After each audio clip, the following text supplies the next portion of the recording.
하나님의 말씀은 마태복음 5장 1절에서 12절 말씀을 우리 다 같이 합독하겠습니다. 다 같이 읽습니다.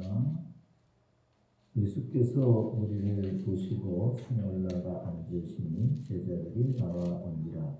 입을 열어 가르쳐 이르시되 심령이 가난한 자는 복이 있나니 천국이 그들의 것이며 애통하는 자는 복이 있나니 그들이 위로를 받을 것이며 온유한 자는 복이 있나니 그들이 이 땅을 기업으로 받을 것이며 의에 줄이고 목마른 자는 복이 있나니 그들이 배부를 것이며 긍휼히 여기는 자는 복이 있나니 그들이 긍휼히 여김을 받을 것이며 마음이 청결한 자는 복이 있나니 그들이 하나님을 볼 것이며 화평케 하는 자는 복이 있나니 그들이 하나님의 아들이라 일컬음 받을 것이며 의를 위하여 박해를 받는 자는 복이 있나니 천국이 그들의 것이니라.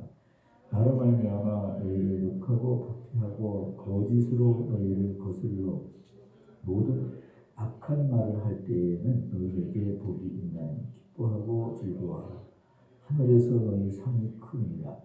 너희 전에 있던 선지자들도 이같이 박해를 하였느니라. 아멘. 따라합시다. 고난당하는 것이 내게 유익이라. 아멘입니까? 고난당하기 전에 내가 그릇 행하였는데 고난당한 후에는 주님의 윤리와 법도를 배웠다고 다시 보여야겠어요. 욕도 마찬가지로 고난당하기 전에 귀로만 들었는데 고난당한 후에는 주님을 눈으로 보았다고 욕기 42장 6절에 말씀하고 있습니다. 그리고 오늘 우리는 복이 어떤 복입니까? 따라합시다. 기도는 승교다. 예배는 승교다. 전도는 승교다.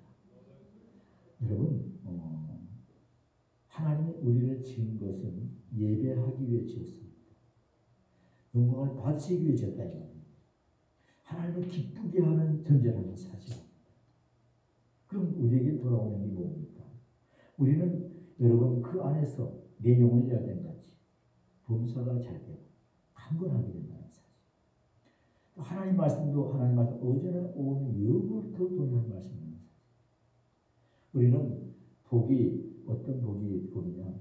사드락과 메삭과 아벳nego 다니엘처럼 나라는 뼈밖에 없고 자유는 없어도 그는 기도하면 사자굴의 심을 읊겠다고 하는 느부갓네살 왕의 원명이 내려졌지만 그는 기도의 심지를 품하지 않았습니다. 사자굴에 들어갔을 때에 그는 사자의 여러분이 찢겨 발리는 나더라도 하나님께 영광을 위해서 순교를 각오했습니다.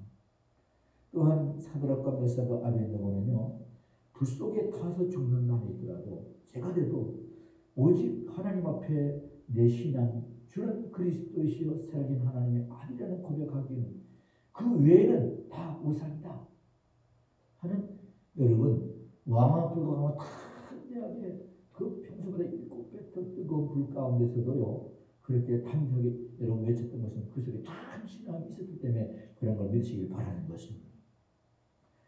오늘 본문에 복 있는 사람 네 번째가 되나요? 부자 청년이 예수님 앞에 찾아나와 선한 선생님이여 내가 어떻게 하면 영생을 얻을 수 있습니까? 라고 묻습니다. 그때 주님이 말합니다.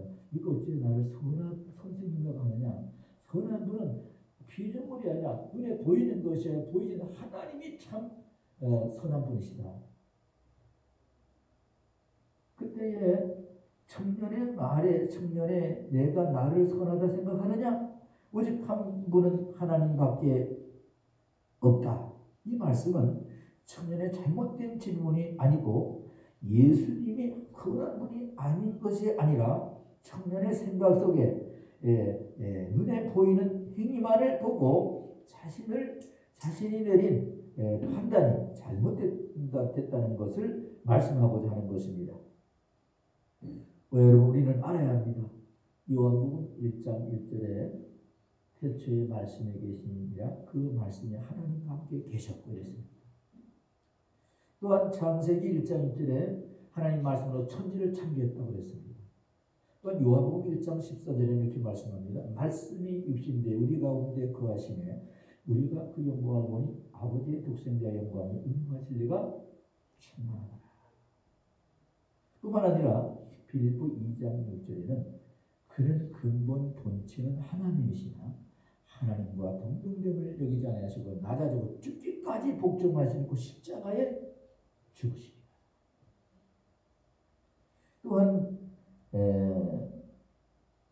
요한 계시록 3장 20절에 볼지어다 내가 문 밖에 내 마음을 두드리니 누구든지 내 음성을 듣고 내 마음을 열면 내가 네게 들어가 너와 더불어 먹으며 너는 나와 더불어 먹으며 살리라. 할렐루야. 그렇습니다. 요한복음 14장 6절에는 예수님 말씀합니다. 내가 곧 길이요 진리요 생명이니 나로 말미암 자고는 아버지께로 올 자가 없다. 뿐만 아니라 여러분 갈라디아 2장 20절에는 바울은 고백합니다. 내가 육체 가운데 사는 건 나를 위해 사는 것이 아니라 나를 위해서 십자가에 피 흘려 죽으신 예수님을 믿는 믿음으로 살아가는 것이다. 성도라는 것이 무엇입니까? 나는 죽고 내 안에 그리스도가 사는 것입니다. 그래서 여러분 주님이 원하시는 길이라면, 주님이 기뻐하는 길이라면 여러분 순교를 각오하고, 순교는 그리스도의 일에 최고의 하늘나라의 꽃이라는 사실이에요. 가장 알곡이요, 가장 하나님이 기뻐하는 열매가 바로 순교의 열매라는 사실이에요. 여러분 이 고난이 올 때에 여러분 쭉정이는 날아가 버린다고 했어요. 여러분 가을에 농부들이 농사를 짓고 나면 환풍기를 돌려가지고 죽기는 막 날아갑니다. 가을에 다 떨어집니다. 그런데 알곡은 어디 모아져요? 가문에 싹 들어갑니다. 가득 차입니다.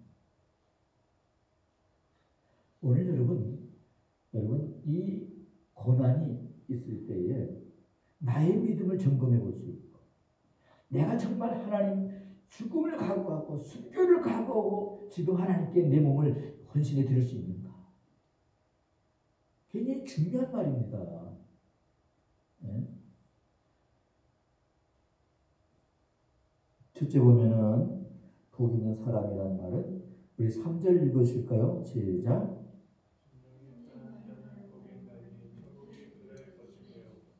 아멘.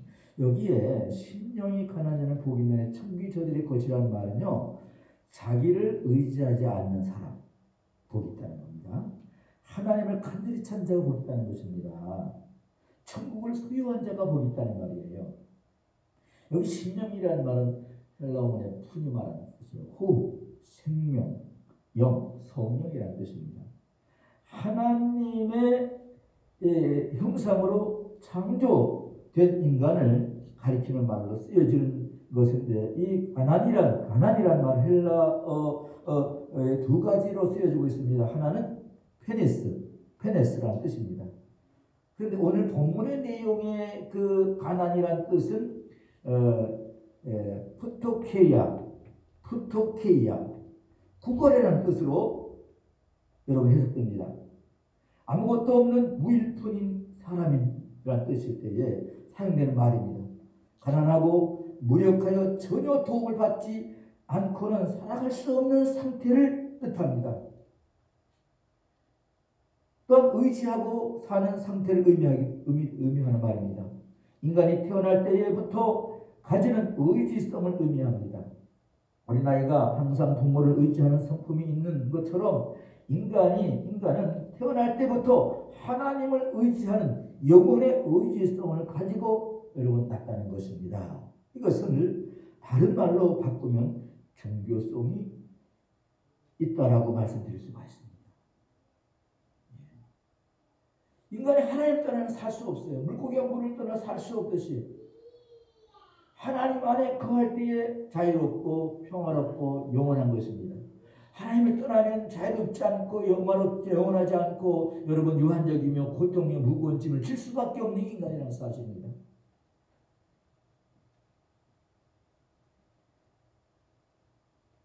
오늘 우리는 왜 천국이 저희 것이 되었다는 것입니까? 하나님의 유일한 하늘나라의 왕국, 헬라어 원의 바실레이아, 하늘나라의 왕국이라는 것입니다. Kingdom of God.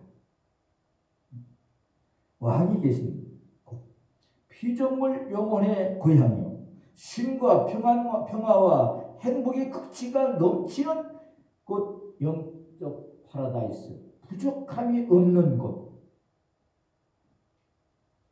만족한 곳. 다윗은 시편 23편에 여러분 사울의 핍박 속에 여러분 굴 속에 들어가서 있으면서도 이 시를 여호와는 나의 목자시니 내게 부족함이 없으리라. 그가 나를 푸른 초정에 누이시며 쉴만한 물로 인도하십니다. 네 영혼을 소생시키시며 자기 이름을 위하여 의의 길을 인도하십니다. 내가 사망 지만 걸작기를 다닐지라도 해를 두려워하지 않을 것은 주님이 나와 함께 하십니다. 원수의 목전에 상을 베풀으시고 길고로 내 머리에 바르셨으니 내 자리 넘치나이다.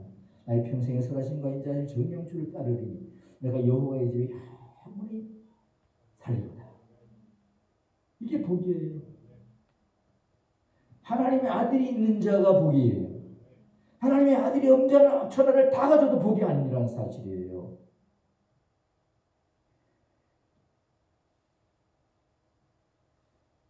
심령이 가난한 자가 복이 있다는 것은 하나님의 말씀을 기쁨으로 받아들일 항상 준비되어 있는 자라는 뜻입니다. 예를 가리켜 세리장 삭개오는 뽕나무 위에 올라갔던 그런 주님이 그를 부르시고 오늘 내 집에 유하여야겠다라고 주님이 하신 말씀에 그런 자신 속에 있는 가장 중요한 결정되어 있는 생각과 마음을 주님 앞에 말씀드리는데, 주님 내 재물을 절반을 조건 없이 반을 뚝 잘라서 가난한 사람들에게 다 나눠주겠습니다. 그리고 남의 것이 토색한 것, 여러분 훔쳐온 거 있으면 내가 3배나 갚겠습니다. 그때 주님께서 뭐라고 해요? 이도 이스라엘 잃어버린 자 아브라함의 후손이다. 이러한 사람은 하나님의 나라가 이미 그에게 임한 것이요 그리스도와 함께 세상에 존재하게 된다는 것을 의미하는 것입니다. 그러나 부자 청년은요, 예수님께 나왔을 때 예수님 내가 어떻게 명성을 얻을 수 있습니까? 라고 할 때에 율법을 다 지켰느냐? 네, 다 지켰습니다. 내 부모를 공경했느냐? 다 했습니다. 그런데 내 재물을 다 팔아서 가난한 사람을 다 나눠줘라. 그리고 나를 따르라. 그러면 영생이 있을 것이다. 이 부자 청년은 그 재물 때문에 근심에 돌아갔다고 했어요. 주님께서 부자가 천국에 들어가는 것이 약대가 방울기보다 들어가는 것보다 어렵다고 그랬습니다. 이것은 부자가 되지 말라는 말이 아닙니다. 그의 중심에는 물질이 그의 삶의 주인이 되어 있다는 사실입니다. 여러분, 삭개오는 주님을 만나는 순간 그가 가진 모든 부명권세보다도 예수님의 생명 영생의 말씀이 여러분 위로가 여러분 비교할 수 없는 은혜였다는 사실.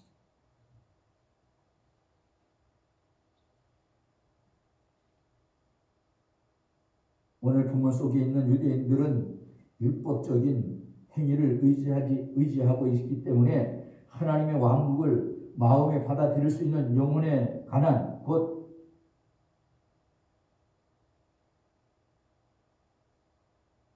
프토케이아의 마음이 그 속에 자리 잡을 수가 없습니다. 하나님을 전적으로 의지하는 여러분 간절함도 없고 전혀 그 마음의 중심 가운데 예수님을 모실 수 있는 그런 자세들이 되어 있지 않습니다. 왜요? 부족함을 느끼지 못하기 때문에 행위로 구원받는다는 사실을 여러분 그들의 마음에 중심이 되어 있기 때문에 그렇습니다. 마태복음 7장 7절과 8절을 보면은 너희는 구하고 찾고 두드리라고 했습니다.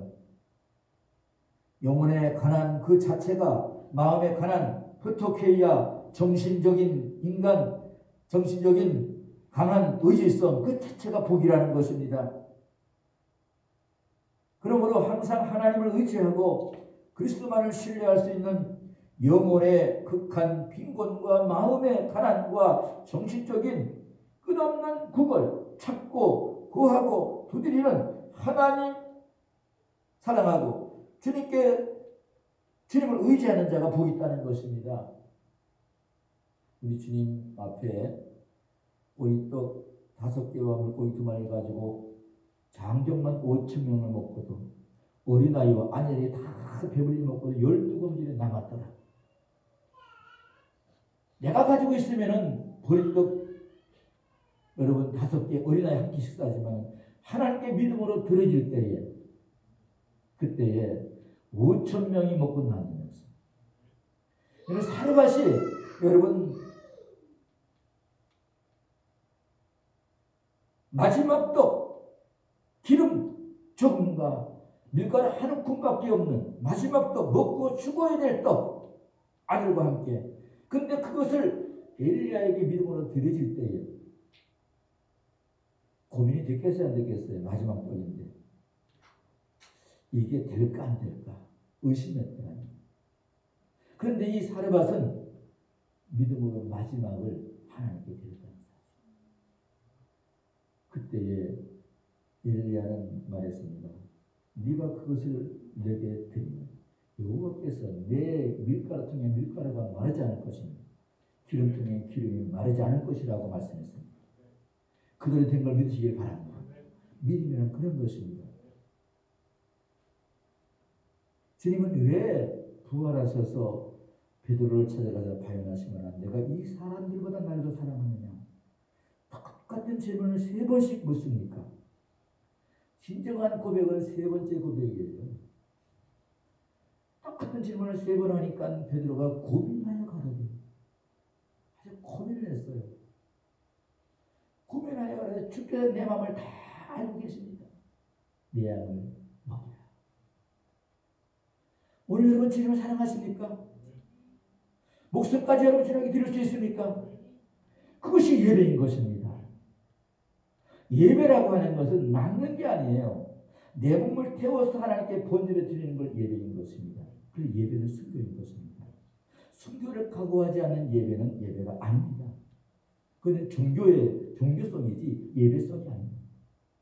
하나님께 드리는 건 생명을 드리는 것이지 내 일부를 드리는 것이 아니라는 사실인 것입니다. 오늘 내가 예배하다 순교하리라. 사드락과 메삭 아벤느고 다니엘 같은 그런 예배를 하나님이 기뻐 받으시고 거기에다가 여러분 하나님이 살리시고 구원하시고 치료하시고 역사하시고 창대케 한다는 사실인 것입니다. 주님께서 제자들에게도 말씀합니다. 시몬 베드로에게 가로되 너희도 가려느냐 12 강줄이 남고 무리들은 먹고 배불리가 다 돌아갔을 때에 제자들에게 묻습니다. 그때에 베드로는 따라 주여 영생의 말씀이 주께 있사온데 우리가 네게로 가오리까? 이게 고백이에요. 마태복음 4장 1절에서 6절 보면요. 예수님이 40일 금식하시고 올라올 때 마귀가 돌을 던지며 떡덩이 되게 만드는 거예요. 그때 아주 예수님 중요한 말을 합니다. 사람이 떡으로만 사는 것이 아니라 하나님 입에 나오는 말씀으로 살지니라. 인간이 지어질 때에 영과 육으로 지어졌는데 가장 중요하게 여기는 하나님은 내 영혼이 잘 된 같이 범사가 강건한다고 요한사무서 2절에 말씀한다는 사실입니다. 그렇습니다. 인간은 떡도 중요하지만 세상 매형에서도 중요하지만 더 중요한 게 있다면 그것은 하나님의 영혼의 말씀이라는 사실인 것입니다. 하나님의 형상으로 지음받을 때에 영과 육으로 창조됐습니다. 두 번째 복 있는 사람은 어떤 사람입니까? 4절 읽으시기 바랍니다. 시작. 예. 여기 보면은 복 있는 사람은 애통하는 자는 복이 있다. 애통이란 말이요. 펜토스, 슬픔, 비탄, 애통하는 자, 비탄하는 자, 애통하는 자, 회개의 눈물이 있는 자, 기도의 눈물이 있는 자, 전도의 영혼을 사랑하는 눈물인 자가 복이 있다는 것입니다. 애통은 펜둔테스, 여러분 슬프고 애곡하고 여러분 애통할 때 항상 슬퍼하는 본질적이며 습관적인 상태를 의미하는 말씀인데, 인간이 죄의 현실 속에서 여러분 항상 슬픔과 참회 속에 사는 것을 의미하는 말씀인 것입니다. 왜 그럴까요? 죄인이기 때문에 그렇습니다. 로마서 3장 10절에 의인이 없나니 하나도 없고 모든 사람이 죄를 범하였으니, 사도행전 4장 12절에 천하인간에게 구원 얻을 만한 다른 이름을 우리에게 주신 일이 없다라고 했습니다. 인간이 아담과 하와가 범죄하고 난 이후에 하나님의 아름다운 인동에 쫓겨나서 여러분 밭을 가는데 구슬 땀을 남자는 흘리게 되고 여자는 해산의 고통을 더해야 되고, 그리고 사망이 여러분 그를 지배하고 다스리고 죄의 종로를 타고 슬퍼하고 애통하는 것입니다. 여기에 애통한다라고 하는 말은 죄를, 자기의 원죄를 철저하게 회개하는 여러분 메타노이아, 불신앙의 자리에서, 불충성의 자리에, 불의의 자리에 돌이켜서 하나님께 돌아와서 하나님 나를 믿음 안에 세워달라고 하는 그런 여러분 간절한 고백이라는 사실인 거죠.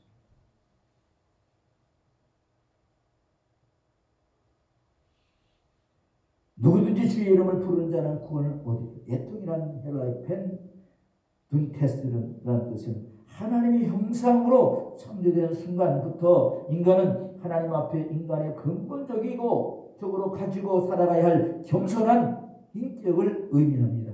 하나님을 의지성을 의미하는 것입니다. 인간은 슬프고 고난을 당하며 참회할 때에 하나님이 기뻐하시는 겸손한 자세로 돌아갈 수가 있다는 사실인 것입니다. 마태복음 11장 28절 그러면 수고하고 무거운 짐진 자들아 다 내게로 내가 너를 쉬게 하리니 나는 마음이 온유하고 겸손하니 내 몽일록은 내게 배우라. 그럼 너가 쉼을 얻으리라. 무거운 죄의 짐을 진 자들은 고통하고 슬퍼하고 애통할 수밖에 없다는 사실입니다. 죄의 종로를 타고 하나님을 떠난 교만과 불의와 불순종, 불충성, 불신앙의 자리에서 나아오라는 말씀인 것입니다. 그리고 주님의 온유와 겸손과 순종을 피조물의 인간 중심의 마음 가운데 채우라는 것입니다. 고린도전서 3장 16절 이렇게 말씀합니다. 너희 마음이 하나님의 전인 것과 성령이 너희 안에 거하심을 알지 못하느냐. 성령이 그 안에 거할 수 있는 삶이 어떤 삶인가요? 주님을 나의 구주로, 나의 주인으로, 나의 왕으로, 나의 하나님으로 여러분 받아들이고 인정하고 여러분 살아가는 삶을 가르쳐 말하는 것입니다. 또한 벤두테스라는 말은 하나님의 은혜, 카리스라는 뜻도 되는 것입니다. 선물, 항상 사모하고 항상 하나님을 갈망하는 상태를 가리키는 말씀입니다. 실로 애통하는 자라는 것은 하나님의 무한하고 영원한 사랑에 감동되어 그의 엄청난 은혜를 놀라워하며 동경하며 사모하며 찬양하는 상태를 뜻하는 말이 바로 애통, 펜트테스와 카리스 같은 뜻입니다. 하나님의 영원한 위로를 받게 된다는 것입니다. 애통은 하는 삶 속에 실천하는 자는 인간의 행복은 웃을 때보다도 슬픈 눈물을 흘릴 때에 그 눈물을 씻어주는 위로와 격려에서 오기 때문에 그렇습니다. 죄 때문에 흘리는 눈물, 회개의 눈물, 주님을 위하여 흘리는 눈물, 모든 사명을 감당하기 위한 눈물, 모든 눈물의 보상은 십자가의 영원한 은총에서 쏟아지는 사랑의 용서와 위로를 통해서 부어지는 은혜임을 여러분 기억하시기를 바랍니다. 메마른 심령의 기쁨과 기갈한 삶의 위로와 환희에 넘치는 끝없는 찬양이 아니겠습니까? 주님은 죄 때문에 흘리는 눈물을 닦아주시려고 이곳에 우리와 함께 계시는 걸 여러분 믿으시기를 바랍니다. 그는 근본 본체는 하나님이시나 하나님과 동등됨을 취할 것을 여기지 아니하고 낮아지고 죽기까지 우리를 위해 십자가를 졌다는 사실인 것입니다. 이사야 53장 4절 5절 그가 찔림은 우리 허물 때문이요 그가 상함은 우리의 죄악 때문이라. 그가 징계를 받아 우리가 평안을 누렸고 그가 채찍에 맞아 우리가 나음을 입었다라고 했습니다. 우리는 다 그릇 행하여 멸망을 갖고는 여호와께서 우리의 모든 죄악을 짊어지시고 십자가에 높이 달신 것입니다. 그래서 주님께서는 다 이루었다. 세 번째로 우리 5절 읽으시기 바랍니다. 시작. 예. 여러분 복 있는 사람은 온유하다 그랬어요. 온유하다는 말은요. 원문에 프라우테스. 말은 그리스도의 마음을 품은 자, 하나님의 성품을 품받는 자, 땅을 기업으로 차지할 자인데 이 온유라는 말이 여러분 친절, 겸손, 동정한다는 그런 마음, 하는 마음. 하나님의 어떠한 뜻이라도 받아들일 수 있는 자세를 가리키는 동사입니다. 사람의 죄와 허물을 너그러이 용서하시고 덮어주시는 은혜로운 상태를 의미하기도 합니다. 예수님께서 베드로가 그럽니다. 주님, 형제가 죄를 지면 몇 번 용서해 주리까? 그때 뭐라 그래요? 7번 용서해 주리까? 그랬어요. 그러니까 예수님께서 오케이 그렇게 한 것이 아니다. 70번씩 7번을 용서해 줘. 7이라는 수는요 완전수예요. 그 말은 너희가 많이 용서해 주라. 너희도 하나님 앞에 많은 영원한 용서를 받았느냐. 믿습니까? 우리는 그래서 사랑하고 원수를 사랑하듯이 사랑하고 용서해 주는 것입니다. 온유한 자는 땅을 차지한다는 것은 온유한 자는 보이지 않는 하나님의 나라를 상속받으며 보여지는 삶 속에서 축복도 기업으로 상속한다는 의미를 가지고 있습니다. 그래서 우리는 이 세상 살아가는 동안 우리는 마태복음 11장 28, 29절 무거운 짐을 지고 우리가 해방된 용서받고 죄사함받은 우리 그리스도인들은 여러분 아직도 무거운 죄의 짐을 지고 여러분 허덕이며 여러분 사망의 걸어가는 수많은 사람들에게 여러분 순교를 가하고 복음을 전국할 때에 그 영혼의 죄와 사망에서 여러분 옮겨질 때에 여러분 잘했다 착하고 충성된 저만 여러분 기도는 순교다, 전도는 순교다, 예배는 순교다, 순종은 순교다. 이제는 예수 안에 사는 것은 우리가 분명하게 목적을 살아가야 됩니다. 갈라디아 2장 20절에 바울이 말한 것처럼 내가 육체 가운데 사는 것은 나를 위해 사는 것이 자신을 위해 사는 것이 아니라고 그랬어요. 예수를 위해서 예수님이 우리의 죄를 위해 십자가 죽어진 것처럼 우리도 주님을 위해서라면 하나님 일할 되는 걸 기꺼이 그때 우리는 영원한 멸류관과 상급으로 세워지게 되는 것을 믿을 수 있기를 바랍니다. 기도하겠습니다. 하나님 아버지 오늘도 복 있는 사람에 대해서 말씀을 들었습니다. 심령이 가난하고 애통하고 온유한 자에 대해서 이 말씀이 우리의 심령 뼈에 잘 새겨져 일평생 이 말씀이 아버지 하나님여 생각나게 하시고 기도할 때나 또한 살아갈 때나 또한 전도할 때나 우리의 이유와 목적을 잃어버리지 않고 주님과 동행하는 삶이 되게 도와주시고 우리의 목자 되시고 너희 인생을 다 여호와께 맡겨라 저가 이루시고 또한 마른 떡 하나를 화목하는 것 이웃의 칼로 다투는 것보다 낫다 했습니다. 예수 중심, 성전 중심, 말씀 중심, 그리스도 중심, 교회 중심에 살아갈 수 있는 믿음의 삶이 되게 축복하여 주시고 포도나무에 붙어있는 가지가 아버지 절로 가시를 맺습니다. 항상 주님과 통하는 삶이 되게 축복하사 기도응답이 이루어지게 하시고 영혼이 잘되고 범사에 강건한 삶이 살게 축복하여 주옵소서. 예수님 이름으로 감사하며 기도하옵나이다. 아멘.